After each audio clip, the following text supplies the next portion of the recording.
आप देख रहे हैं इंडिया न्यूज, आपके साथ मैं हूं रचना बंसल। बस कुछ ही घंटों का इंतजार और संसद में पेश होगा देश का आम बजट। इस बजट से देश को ढेरों उम्मीदें हैं, खासकर तब जब कोरोना महामारी के वक्त देश की बिगड़ती अर्थव्यवस्था को धीरे धीरे पटरी पर लाने की कोशिश हो रही है। ऐसे में बजट कैसे पेश किया जाएगा, इस बजट में क्या कुछ खास होगा, ये रिपोर्ट आप देखिए।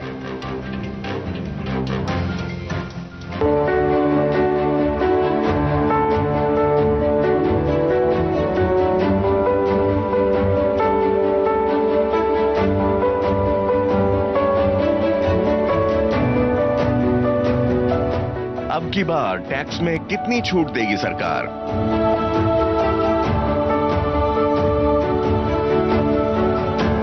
लोगों की बढ़ेगी इनकम, बजट से मिलेगा पॉकेट को दम।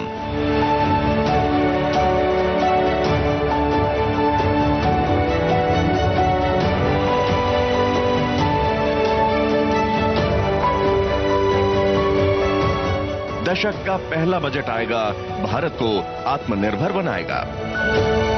भारत की संस्कृति, भारत के संस्कार उस आत्मनिर्भरता की बात करते हैं जिसकी आत्मा वसुधैव कुटुंबकम है।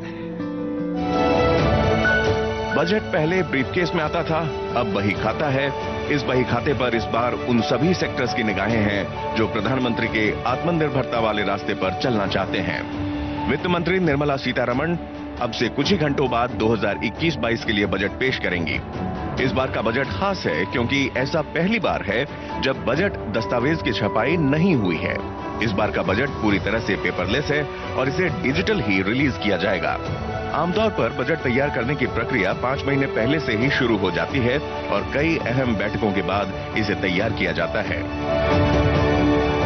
बजट में सरकार 3 तरह के आंकड़े बताती है: बजट एस्टिमेट यानी बजट अनुमान, रिवाइज्ड एस्टिमेट यानी संशोधित अनुमान और एक्चुअल यानी वास्तविक। अब ये तीनों क्या होते हैं, इसे समझते हैं। बजट में सरकार 3 तरह के आंकड़े बताती है: बजट एस्टिमेट यानी बजट अनुमान, रिवाइज्ड एस्टिमेट यानी संशोधित अनुमान और एक्चुअल यानी वास्तविक। अब ये तीनों क्या होते हैं, इसे समझते हैं। बजट एस्टिमेट आने वाले साल का होता है। इस बार 2021-22 के लिए बजट एस्टिमेट बताया जाएगा, यानी इसमें सरकार 2021-22 में होने वाली कमाई और खर्च का अनुमान बताएगी। रिवाइज्ड एस्टिमेट पिछले साल का होता है। इस बार जो बजट पेश होगा उसमें 2020-21 का रिवाइज्ड एस्टिमेट बताया जाएगा, यानी पिछले बजट में सरकार ने जो अनुमान लगाया था उस अनुमान के मुताबिक उसकी कितनी कमाई और कितना खर्च हुआ। रिवाइज्ड एस्टिमेट बजट एस्टिमेट से कम या ज्यादा हो सकता है। एक्चुअल बजट 2 साल पहले का होता है। इस बार बजट में 2019-20 का एक्चुअल बजट बताया जाएगा, यानी 2019-20 में सरकार को असल में कितनी कमाई हुई और कितना खर्च हुआ। प्रधानमंत्री मोदी ने भारत को आत्मनिर्भर बनाने का महत्वाकांक्षी लक्ष्य रखा है। इस बार के बजट से पीएम मोदी के आत्मनिर्भर भारत अभियान को आत्मनिर्भर बनाने की कोशिश की जा सकती है। Bureau report, India news.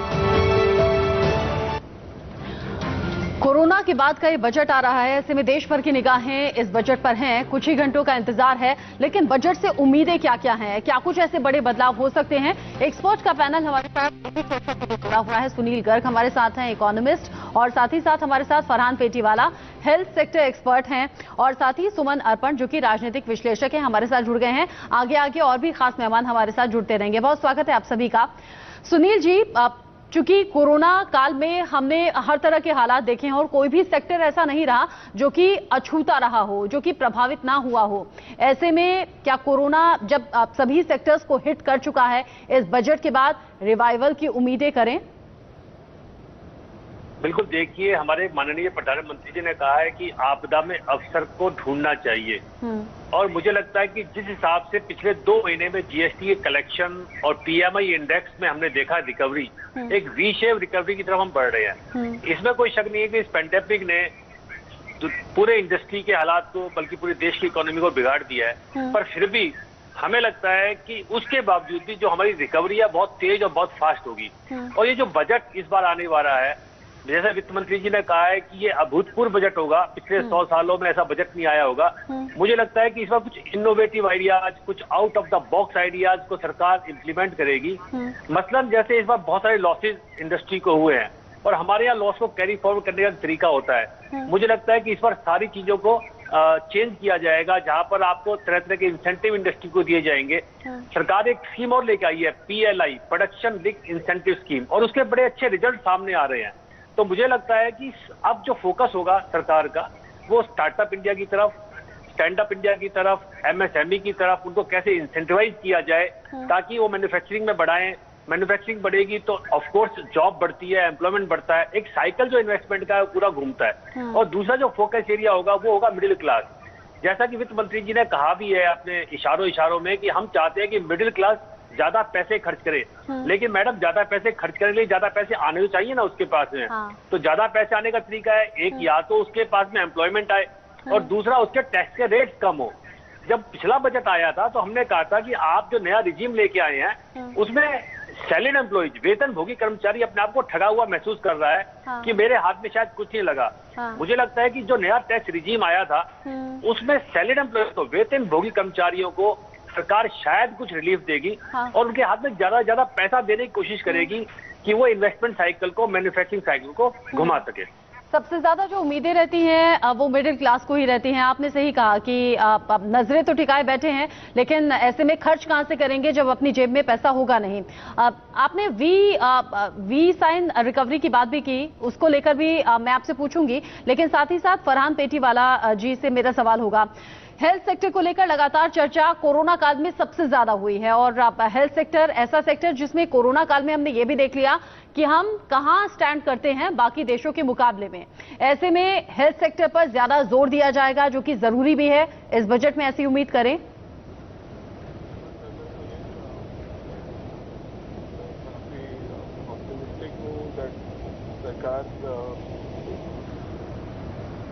हो ही गया है कि हमारा हेल्थ केयर इंफ्रास्ट्रक्चर कहीं भी वर्ल्ड क्लास नहीं है और उसमें बहुत सुधार की जरूरत है। फिर चाहे उसमें इंफ्रास्ट्रक्चर की जरूरत हो या ये एक आपको मैं बता दूं, डॉक्टर पेशेंट रेशियो आज हमारे देश में एक डॉक्टर के सामने 1450 पेशेंट है। मतलब that is the doctor patient ratio. Similarly जब हम बेड वर्सेस पेशेंट रेशियो देखते हैं तो 131 बेड के सामने 1 लाख पेशेंट्स है। सो कहाँ मतलब हमें लॉकडाउन करना इसीलिए जरूरी हो गया था क्योंकि अगर ये बीमारी फैल गई होती जो कि ये फैली, लेकिन हमारे पास इंफ्रास्ट्रक्चर ही नहीं था उसको डील करने। तो मुझे लगता है आपका जो सुझाव है, डेफिनेटली आई एम श्योर हमने ऑलरेडी फाइनेंस मिनिस्टर को काफी रिप्रेजेंटेशन किया है कि उन्हें हेल्थ इंफ्रास्ट्रक्चर के ऊपर एटलीस्ट 2 to 3% ऑफ GDP खर्च करना चाहिए। फिर चाहे उसमें एम्प्लॉयमेंट जनरेशन हो, बिकॉज हेल्थ इंफ्रास्ट्रक्चर में जैसे मेरे पैनलिस्ट बता रहे थे उसमें सब आ जाता है, उसमें रियल एस्टेट भी आ जाता है, हेल्थ केयर भी आ जाता है और इससे एम्प्लॉयमेंट भी बूस्ट होता है। तो कहीं ना कहीं मुझे काफी आशा है और उम्मीद है। मैं तो चाहूंगा कि गवर्नमेंट एटलीस्ट इस साल, क्योंकि हमारे प्रधानमंत्री कहते हैं कि बड़ा ऐतिहासिक बजट होगा, 100 वर्षों में पहली बार ऐसा बजट होगा, आई एम श्योर वो लोग at least 5% of the GDP health care के लिए रखेंगे, जिससे कि पूरी सेक्टर को बूस्ट मिलेगी। बिल्कुल सही कहा आपने, क्योंकि भारत के मुकाबले अगर बाकी देशों पर नजर डालें तो कहीं ज्यादा खर्च हेल्थ सेक्टर पर किया जाता है। अमेरिका में अगर 17.7% है, यूरोप में 9.9% और चीन में ये 6.64% है, जबकि हिंदुस्तान में 1.5% के आसपास ही हेल्थ सेक्टर पर फोकस किया जाता है, खर्च किया जाता है। आकाश जिंदल जी भी हमारे साथ जुड़ गए हैं। आप तो बेहतर तरीके से जानते हैं टैक्सेशन को लेकर, इकोनॉमिस्ट भी हैं, बेहतर समझ भी रखते हैं। आकाश जी, पिछली बार का बजट जब आया था लोगों की उम्मीद, खासतौर से मिडिल क्लास लोगों की उम्मीद थी कि टैक्सेशन में शायद कोई छूट मिलेगी, कुछ बड़ा बदलाव होगा। एक नया विकल्प दिया तो गया, लेकिन बहुत कम ऐसे लोग रहे जिन्होंने उस नए और दूसरे विकल्प को ऑप्ट किया, इस्तेमाल किया। ज्यादातर पुराने वाले विकल्प पर ही लोग रहे। ऐसे में क्या इस बार के बजट से उम्मीद करें कि टैक्सेशन में कुछ बड़े बदलाव जो कि राहत दें, ऐसा हो सकता है?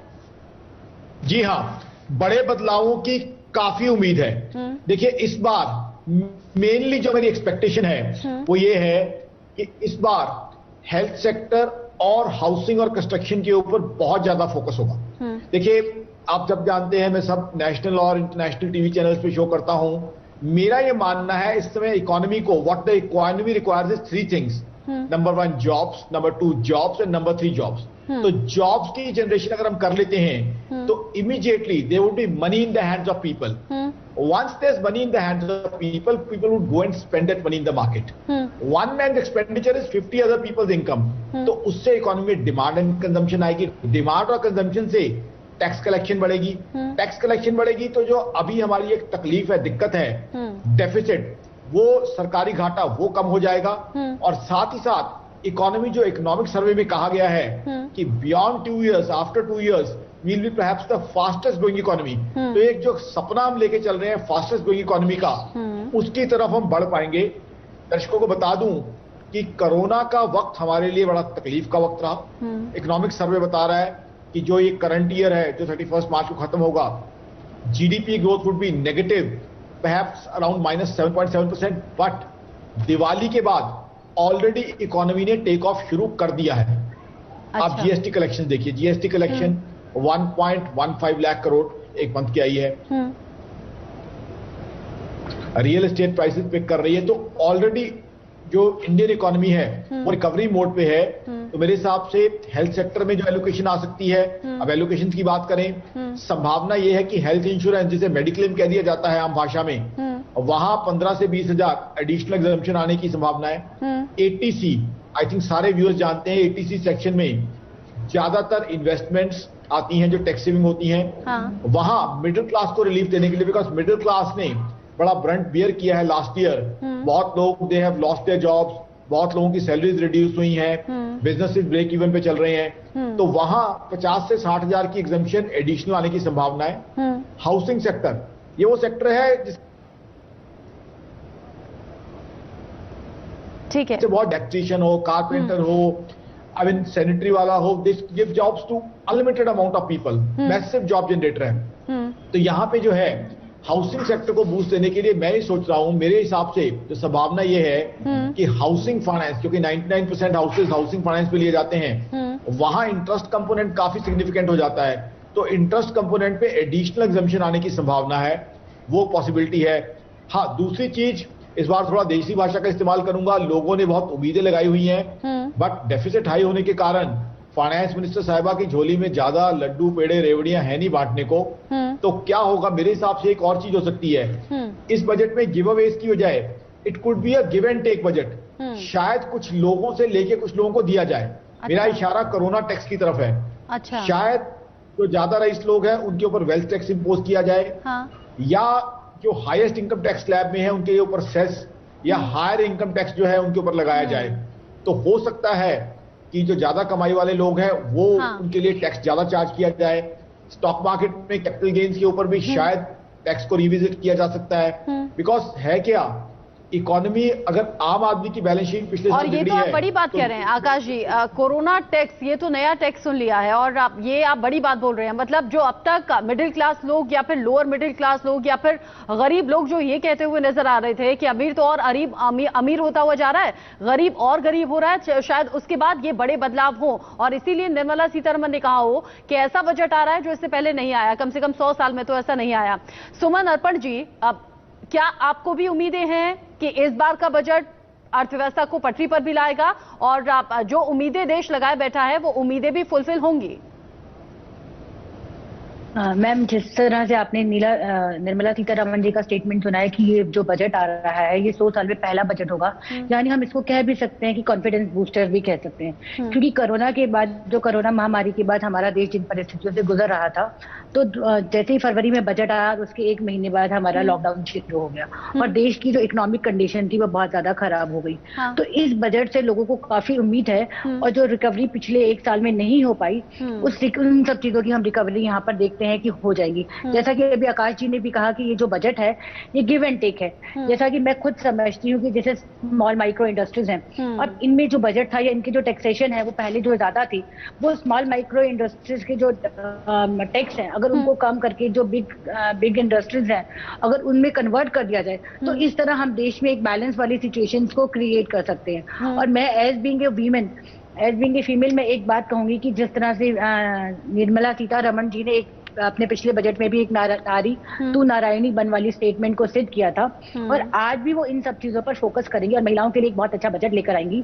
जिस तरह से हम रूरल एरियाज और अर्बन एरियाज में देखते हैं वुमेन एजुकेटेड है, एम्पावर है, तो उन्होंने अपने पिछले बजट में भी एक चीज उन्होंने अर्बन एरियाज के लिए दी थी और रूरल एरियाज के लिए उन्होंने स्पेशल जैसे ग्रामीण विकास योजना निकाली थी और उन्होंने ग्रामीण स्टोरेज निकाली थी कि रूरल एरिया में जो है वो औरतें बिजनेस नहीं करती, तो उन्होंने ग्रामीण स्टोरेज एक इस तरह की स्कीम निकाली, ज्यादा ध्यान दिया, बेटी बढ़ाओ बेटी बचाओ पे ज्यादा ध्यान दिया, वुमेन एम्पावरमेंट पे ज्यादा ध्यान दिया। तो ये वाला जो बजट है मुझे लगता है कि वुमेन एम्पावरमेंट पे भी ज्यादा, और चूंकि निर्मला सीतारमण खुद भी एक महिला हैं और बड़ी जिम्मेदारी निभा रही हैं और देश भर की निगाहें उन पर हैं, और खासतौर से महिलाएं इसलिए भी ज्यादा इस बजट पर फोकस कर रही हैं, ध्यान दे रही हैं, क्योंकि महिलाएं तो मल्टी टैलेंटेड होती हैं। देखिए, घर भी संभालती हैं और बाहर निकलकर जॉब भी करती हैं, ऐसे में घर संभालने में भी दिक्कत हो रही है बढ़ती महंगाई की वजह से, और अगर वर्किंग है, जॉब कर रही है या फिर अपना कोई बिजनेस कर रही है तो भी काफी चैलेंजेस इस कोरोना काल में मिले हैं। आप सभी रहिएगा हमारे साथ। ऐसे में जानना जरूरी है कि आत्मनिर्भरता की जो गाड़ी है ये कैसे अब लाइन पर आएगी, क्योंकि बार बार कह रहे हैं प्रधानमंत्री हिंदुस्तान को आत्मनिर्भर हम बनाकर रहेंगे और उस राह पर हम चल भी रहे हैं। 2018-19 में चीन से 4.75 अरब के ऑटो पार्ट आयात किए गए हैं। ये कुछ जानकारियां आपके साथ साझा करनी जरूरी है, इस पर चर्चा भी हम करेंगे। ऑटो सेक्टर में 60% रॉ मटेरियल चीन से ही आता रहा है। भारतीय ऑटो सेक्टर में चीन ऑटो पार्ट की 27% हिस्सेदारी है। 2018-19 में भारत ने 17.6 अरब के कलपुर्जों का आयात किया, 25% आयात चीन से हुआ। ऐसे में अब अगले ये जो आने वाला बजट है इससे उम्मीदें क्या कुछ रहेंगी, मिडिल क्लास कैसे निगाहें गड़ाए हुए है, टैक्सेशन में छूट क्या कुछ हो सकती है, रियल एस्टेट पर जो असर पिछले 2 से 3 साल में हमने देखा है क्या वो उठता हुआ नजर आएगा, और ये वी शेप रिकवरी क्या होती है ये भी अपने एक्सपर्ट से हम जानेंगे। एक छोटा सा ब्रेक, लौट रहे हैं।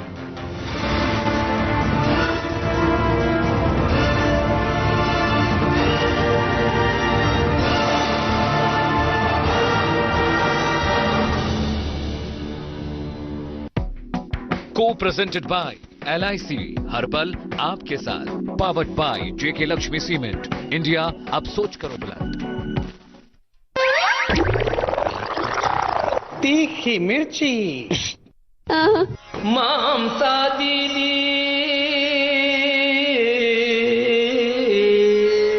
ये मोदी यार बड़ा होशियार, बंगाल के द्वार ये घुसत जात, हम लड़त जात हैं, मोदी यार बड़ा होशियार। अरे दादा पा पदा करे दादा पा, ये मोदी यार बड़ा होशियार। अरे धूम अरे धूम अरे धूम धूम धूम रुक आई हुए ओंगा, हे लम लम लम लम लम लम लम बंगाल से अब तू जा, हे बला बला बला बला रे, बला बला बला बला रे, बला बला बला बला रे।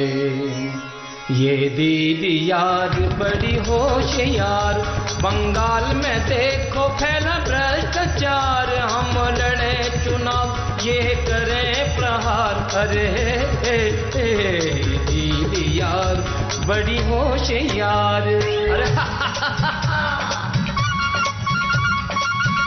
छीर है वॉशिंग मशीन है बीजेपी, तो काले को ये सफेद बनाए, धोखेबाज है वो नेता जो चुनाव से पहले बीजेपी में जाए, धोखेबाज है वो नेता।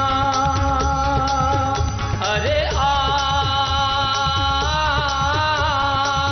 झम ताता झम ताता नम ताता झम तक दिन तंग किट दा त्रिकिट तक तक झम ताता झम ताता नम ताता झम तक दिन तंग किट दा त्रिकिट तक तक जनु तदिने तक जनु तदिने तक जनु तदिने तक जनु तदिना तादिता तादिता तादिता तदिन तक तक तिगिड़धम तक तक तिगिड़धम तक तक तिगिड़। अब न बनोगी फिर से सीएम, अब न बनोगी फिर से सीएम, खूब लगा लो दम, खूब लगा लो दम।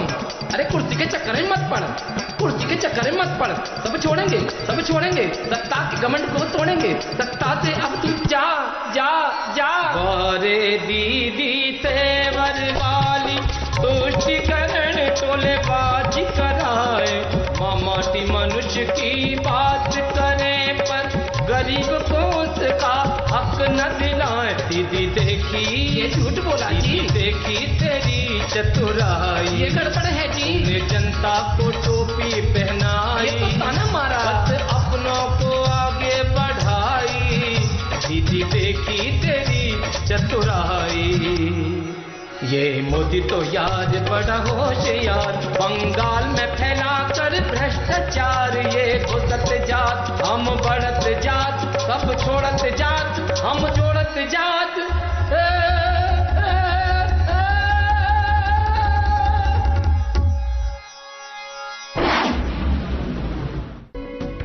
प्रेजेंटेड बाय सच्ची सहेली, महिलाओं के लिए सबसे भरोसेमंद औषधि एवं टॉनिक।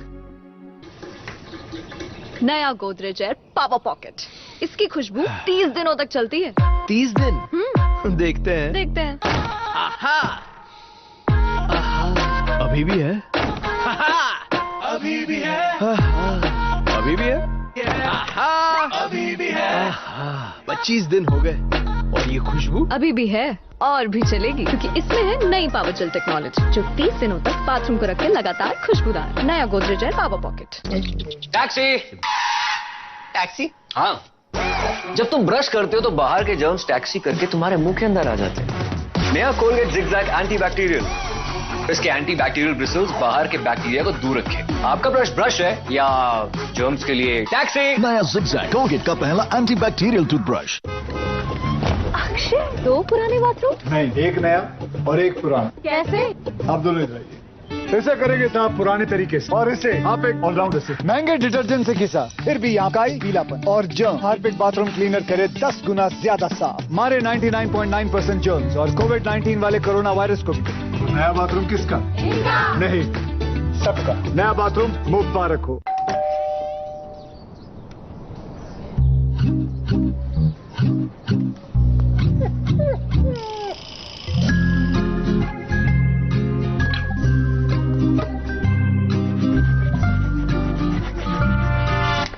साधारण क्रेयॉन्स टूटेंगे तो इमेजिनेशन टूटेगा। इन्हें दीजिए नया सेलो कलर, दुगनी शक्ति वाले क्रेयॉन्स जो चलते जाएं। सेलो कलर ऑफ क्रेयॉन्स मजबूत, इमेजिनेशन अटूट।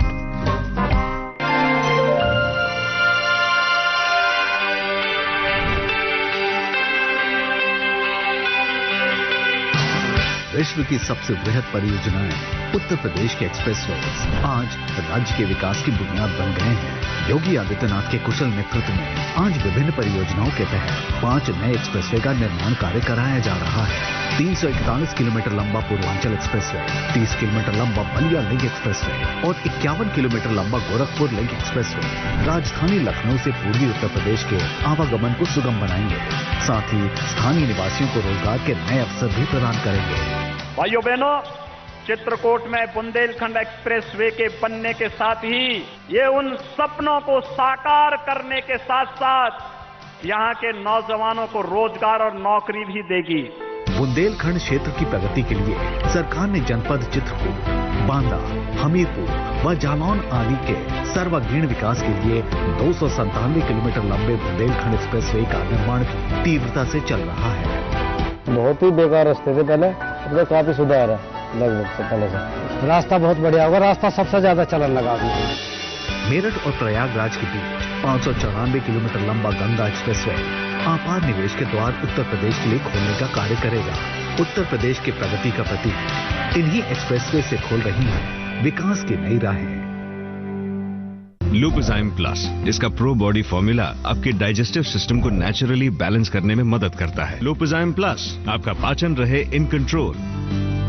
पहला दिन है, एंजॉय करना है। ए छोटा पैकेट इधर आ। नाम बताओ। नित्या। आपका नाम क्या है? बड़ा पैकेट।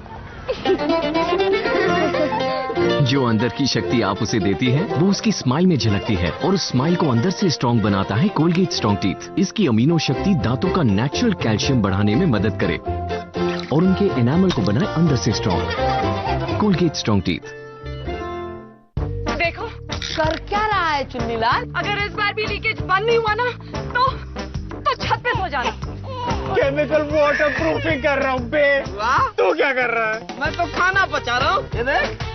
बार बार केमिकल वाटर प्रूफिंग नहीं, एक बार एशियन पेंट डैम्प प्रूफ कराओ, वारंटी वाला वाटर प्रूफिंग। 30 सफेद बाल। हेयर कलर लगाना बहुत झंझट है बेटा। अब झंझट नहीं, गोदरेज एक्सपर्टीज शैम्पू है कलर। इसमें है आंवला और शिकाकाई। इसे सूखे बालों पर लगाओ, 5 मिनट में धो लो और पाओ खूबसूरत कलर और शाइन। Godrej expert easy. खास खबर के सह प्रायोजक हैं lab care, wishes you a very happy new year, और पेट सफा आयुर्वेदिक चूर्ण, पेट सफा तो हर रोग दफा। नए साल की पहली मन की बात में पीएम मोदी ने किसान आंदोलन की हिंसा का किया जिक्र। कहा 26 जनवरी को तिरंगे के अपमान से देश हुआ दुखी। किसान संग्राम पर सियासत तेज। दिल्ली के डिप्टी सीएम मनीष सिसोदिया का बहुत बड़ा आरोप।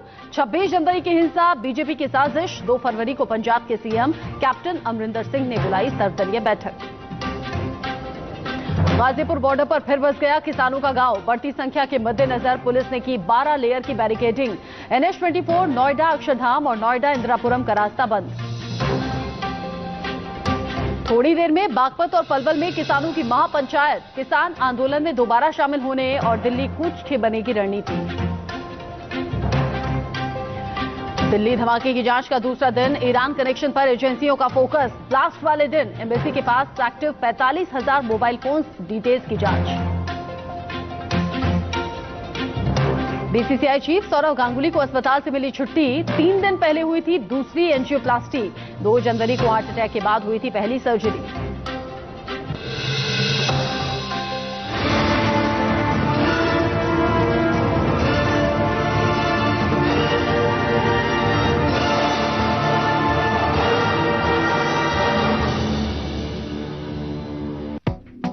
को प्रेजेंटेड बाय LIC, हर पल आपके साथ।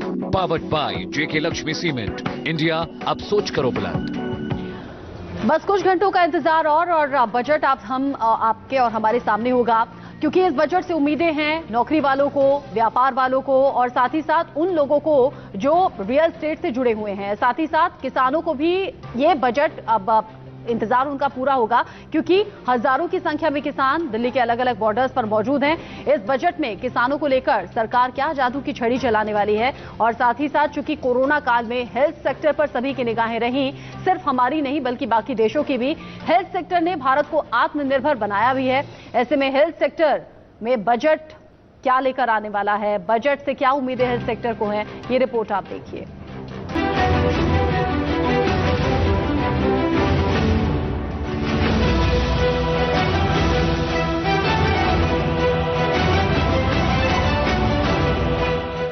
केयर सेक्टर को बजट से क्या उम्मीद?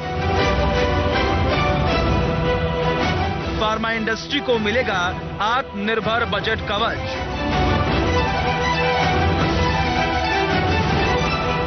बजट हेल्थ केयर सेक्टर के लिए बनेगा संजीवनी। क्या ये बजट हेल्थ केयर सेक्टर में भारत को आत्मनिर्भर बनाएगा? क्या ये बजट देश की अर्थव्यवस्था में अपना योगदान दे पाएगा? ये सवाल इसलिए जरूरी है क्योंकि कोरोना काल ने देश की अर्थव्यवस्था की कमर तोड़ दी है और एक बड़ा हिस्सा इसमें खर्च हुआ है, और बीते साल की तरह इस साल भी चुनौतियां बरकरार हैं। फार्मा सेक्टर 40 अरब डॉलर का है। 2024 तक 100 अरब डॉलर तक पहुंच सकता है। 2025 तक भारत की इकोनॉमी 5 ट्रिलियन डॉलर तक पहुंचाने में अहम रोल है। दुनिया में तीसरे नंबर पर भारत की फार्मा इंडस्ट्री है। दुनिया में दवा के एक्सपोर्ट में भारत का हिस्सा 3.5% है। जहां भारत ने कोरोना काल में बड़ी से बड़ी वैक्सीन देकर दुनिया को अचंभित कर दिया, ऐसे में फार्मा सेक्टर को भी इस बजट में आत्मनिर्भर बनाने वाले ऐलानों की उम्मीद है। ये सेक्टर देश में अर्थव्यवस्था को रोजगार देने के साथ मजबूत कर सकता है। आस्था श्रीवास्तव के साथ Swati Mishra, bureau report, India news. प्रधानमंत्री का सपना है भारत आत्मनिर्भर बने, लेकिन क्या इस बजट में ऐसे प्रावधान होंगे कि आत्मनिर्भर भारत की तरफ हम एक कदम और आगे बढ़ जाएं? इसी बीच कृषि विशेषज्ञ बद्री नारायण चौधरी जी भी हमारे साथ जुड़ गए हैं बाकी पैनलिस्ट के साथ साथ, और मैं बड़ी देर से आपका इंतजार कर भी रही थी। बद्री नारायण जी, जब हजारों की संख्या में और अब तो लाख तक ये आंकड़ा पहुंच गया है, अलग अलग बॉर्डर्स पर किसान मौजूद हैं, नाराज हैं, बहुत बड़ा चैलेंज भी रहेगा इस बजट में किसानों के लिए क्या होगा? क्योंकि जीडीपी में अच्छा खासा योगदान किसानों का भी रहता है, लेकिन करीब 80% किसान तो गरीब श्रेणी में आते हैं। ऐसे में क्या जादू की छड़ी सरकार चलाने वाली है इस बजट में किसानों को लेकर, क्या हो सकता है? उम्मीद तो कम लगती है, क्योंकि अमेरिका अपने किसानों को $7,253 प्रतिवर्ष दे रहा है। यूरोपियन कंट्रीज को $1,068 मिल रहे हैं। कनाडा $7,414 देता है, ऑस्ट्रेलिया $222 देता है, लेकिन भारत के किसान को 49 रुपए प्रति किसान प्रति वर्ष और सब्सिडी हिस्से में आती है। हाँ। और दुर्भाग्य से ये भी बड़े किसानों के खाते में ज्यादा जाती है। हाँ। छोटों के हाथ में नहीं जाती, क्योंकि हमारे यहाँ सब्सिडी कंपनियों को मिलती है, किसान को डीबीटी के रूप में नहीं मिलती। और कंपनियों में जो खाद, दवा, बीज, सिंचाई के साधन और ट्रैक्टर, टायर वगैरह बनते हैं, तो ये छोटा किसान सबका सब इसका उपयोग नहीं करता, और जो जितना छोटा है वो तो वंचित रह ही जाता है। सब्सिडी के नाम के ऊपर सरकार का योगदान नहीं मिल पाता। हाँ। इसलिए इस समय जो एमएसपी सब्सिडी देने का जो पद्धति है, तरीका है, उसको बदलना ही ज्यादा सार्थक होगा। मेरे ख्याल से सरकार इस पर विचार करनी चाहिए।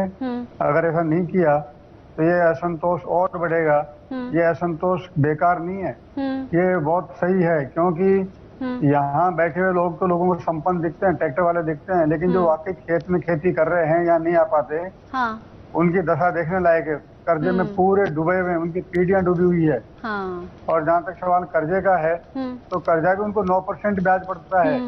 कहने को तो 3% ब्याज सब्सिडी है, लेकिन वो केवल 3 लाख तक के ऊपर है। सरकार को चाहिए कि उसको बढ़ा के 5 लाख बिल्कुल कम सही से कहा कम आपने, करे। बिल्कुल सही कहा आपने। ऐसा लगता है कि किसान तो बड़े संपन्न हैं, इन बॉर्डर्स पर मौजूद कुछ किसानों को देखकर ऐसा लगता है कि किसान संपन्न है, लेकिन असल में जो आपकी प्लेट तक अन्न पहुंचाता है वही अन्नदाता पसलियां झांक रही होती हैं, कर्ज में इतने डूबे होते हैं कि अपने ही खेत के पेड़ पर लटक कर खुदकुशी कर लेते हैं या कीटनाशक पी लेते हैं। Sunil Garg ji, V shape recovery आखिर होगी कैसे? किसान एक बड़ा तबका जो कि नाराज फिलहाल चल रहा है, बजट में ऐसा क्या सरकार करे? देखिए, जहां तक किसान आंदोलन का सवाल है, उसमें मैं उसकी डिटेल भी नहीं जाना चाहूंगा कि वो वाजिब है नावाजिब है। और ऐसा नहीं है कि जब हमारे यहाँ सांसद 70% अगर पृष्ठभूमि से आते हैं, ग्रामीण पृष्ठभूमि से पिछले 70 सालों से, तो वो किसानों का भला क्यों नहीं कर पाए? 70% सांसद किसान आते हैं, तो ये एक अलग विचार भी है, प्रश्न है। हम इकोनॉमिस्ट की तरह हम जब सोचते हैं, तो जैसे मैंने कहा था वी शेप इकोनॉमी की, जब हम बात करते हैं वी शेप रिकवरी की, तो हर सेक्टर का एक योगदान होता है, चाहे वो किसानी है, चाहे वो फार्मा इंडस्ट्री है, चाहे वो हेल्थ केयर है, और सब में लोग एम्प्लॉयमेंट के लिए भागते हैं। देखिए, जैसे हम जीडीपी कलेक्शन की बात करते हैं, जो 3 बेसिक इंडिकेटर है, जीडीपी, जो जीएसटी कलेक्शन है, या जो एफडीआई जो इन्वेस्टमेंट आ रही है, और शेयर मार्केट अगर ये बूम कर रही है, इसका मतलब है कि हमारे फंडामेंटल बहुत स्ट्रांग है। हाँ। बहुत फंडामेंटल स्ट्रांग है, तभी हमारे पास एफडीआई भी आ रहा है। और जहां तक आत्मनिर्भर भारत की बात है, देखिए हमारा जो चाइना के साथ में, जैसा आप रिपोर्ट में दिखा रहे थे, कोई 50 बिलियन का ट्रेड डिफिसिट हुआ करता था कभी जमाने में, मतलब पिछले साल तक ही, यानी कोई 3.5-4 लाख करोड़ का हम ट्रेड डेफिसिट किया करते थे। अब आत्मनिर्भर भारत में जो मैंने कहा था, पीएलआई स्कीम के जरिए प्रोडक्शन लिंक्ड इंसेंटिव स्कीम तो सरकार लेके आई है, और सरकार ने 2 लाख करोड़ उस पर एलोकेट किया है। तो इसका मतलब हुआ कि अगर वो 5-6% वो अमाउंट है, 2 लाख करोड़, तो कोई 40 लाख करोड़ की प्रोडक्शन सरकार चाहती है कि हमारे देश में ही हो। और वो कैसे होगी? जैसे एग्जाम्पल के लिए, पहले हमारे यहाँ पर 2 मोबाइल कंपनी मैन्युफैक्चरिंग कंपनी थी केवल 2014 से पहले। आज 250 से ज्यादा मैन्युफैक्चरिंग कंपनी है, और सबसे बड़े एक्सपोर्टर हम हो गए हैं। स्टार्टअप की अगर हम बात करते हैं, तो 38 स्टार्टअप यूनिकॉर्न बन गए हैं। यूनिकॉर्न का मतलब होता है जिसमें 1 बिलियन से ज्यादा जिसकी वैल्यूएशन आ जाए, कोई 7,500 करोड़ ज्यादा की वैल्यूएशन अगर आ जाती है। तो ये ऐसे सेक्टर्स हैं, चाहे वो स्टार्टअप है, चाहे वो फार्मा सेक्टर है, चाहे वो हेल्थ सेक्टर है, और टूरिज्म और जो हॉस्पिटलिटी इंडस्ट्री है, वो सबसे बड़ा एम्प्लॉयमेंट जनरेशन का काम करती है। और फिर मैं एग्रो पे आना चाहूंगा। देखिए आने वाला दशक जो मैं जानता हूँ एज इकोनॉमिस्ट, दो इंडस्ट्री को बहुत ज्यादा बूस्टअप मिलेगा। एक फार्मा इंडस्ट्री, और जो वैक्सीन हमने बनाई है उससे हिंदुस्तान की फार्मा की धाक जम गई है। और दूसरा ऑफ कोर्स एग्रो इंडस्ट्रीज।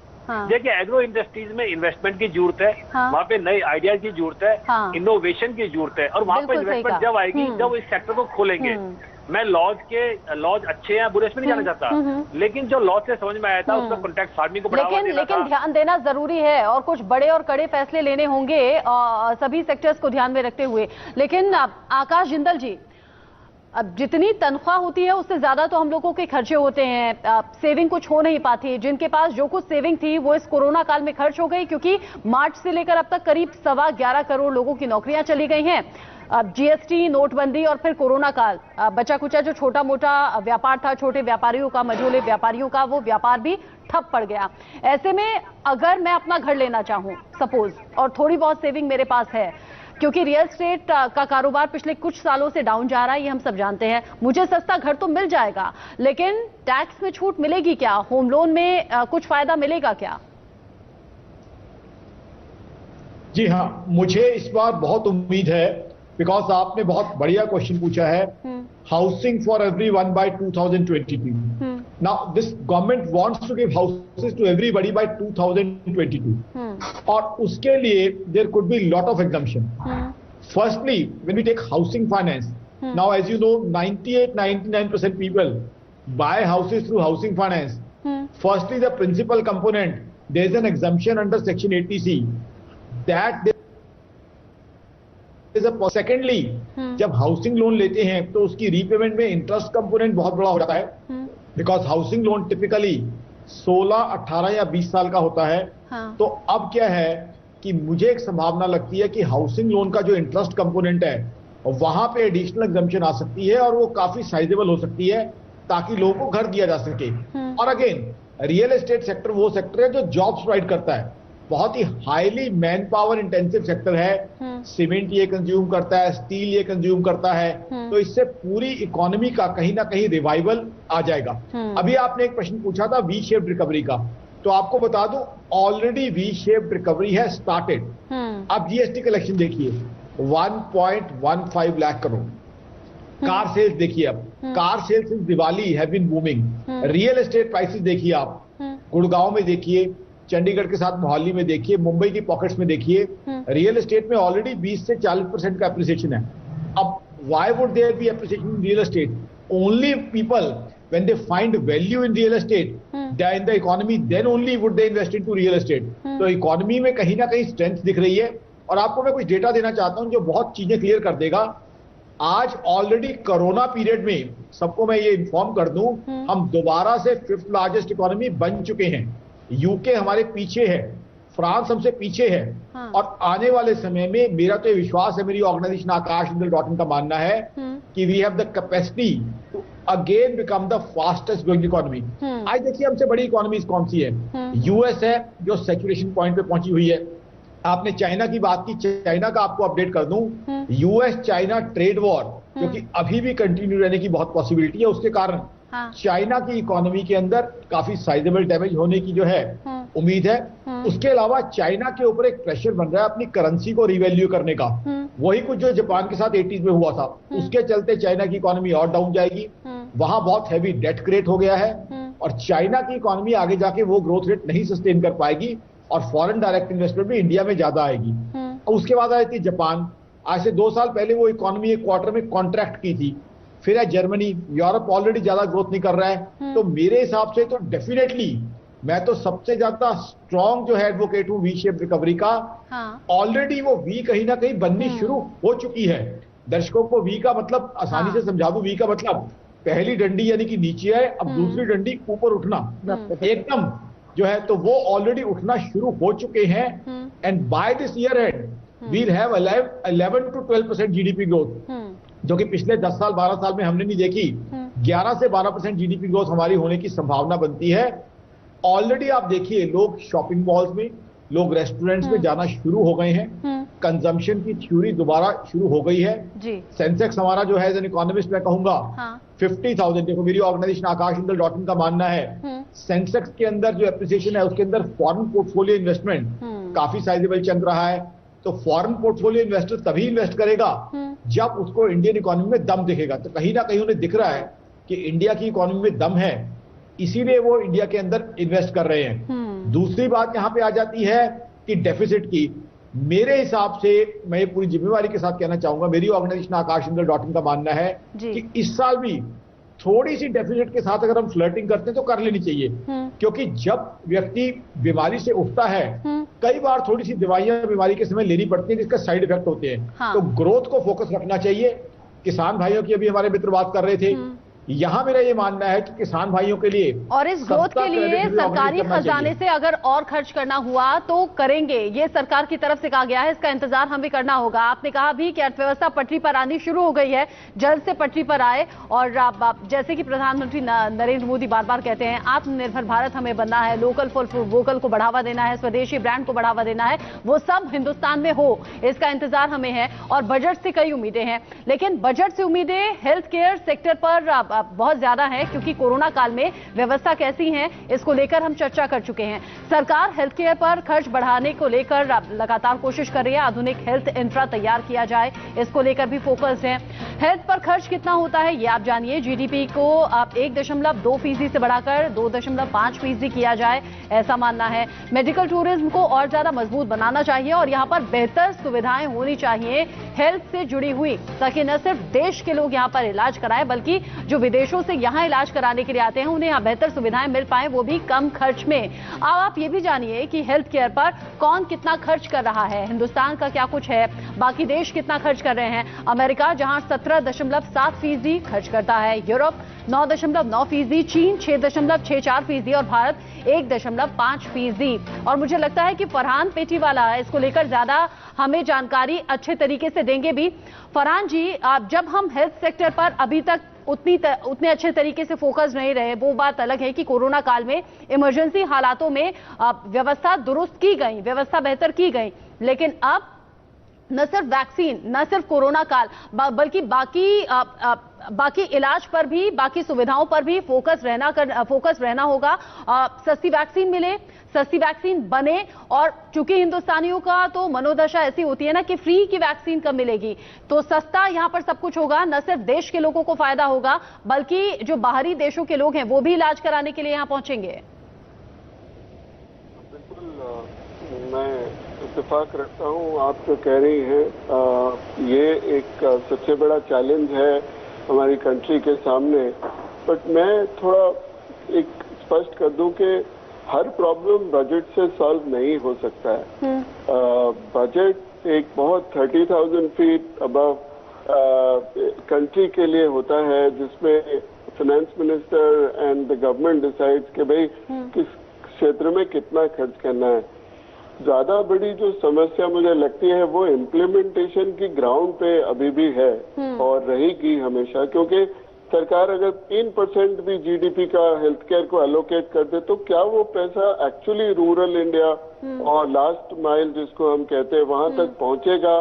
क्या लोगों को, बिकॉज हेल्थ केयर इंफ्रास्ट्रक्चर बनते बनते बहुत टाइम लगता है।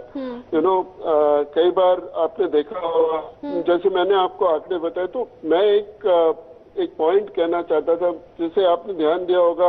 2015 के बजट में अरुण जेटली जी ने ही हैड लॉन्च्ड पीएम प्रधानमंत्री जीवन ज्योति बीमा योजना, which was again a very new thing at a very low cost of 1 rupee per day you can insure yourself. उसके बाद 2018 में PMJAY, जिसको हम आयुष्मान भारत कहते हैं, वो लॉन्च हुआ। मुझे उम्मीद है इस बार, उम्मीद करते हैं सर कि इस बजट में भी ऐसा कुछ होगा जो अर्थव्यवस्था को न सिर्फ पटरी पर लाएगा बल्कि हर तबके के लोगों के लिए फायदेमंद साबित होगा, क्योंकि अभी तो फिलहाल जितनी तनख्वाह नहीं होती उससे ज्यादा खर्चे होते हैं, घर घर के यही चर्चे हैं। बजट से उम्मीदें हैं। आप सभी का बहुत बहुत शुक्रिया। बस कुछ घंटों का इंतजार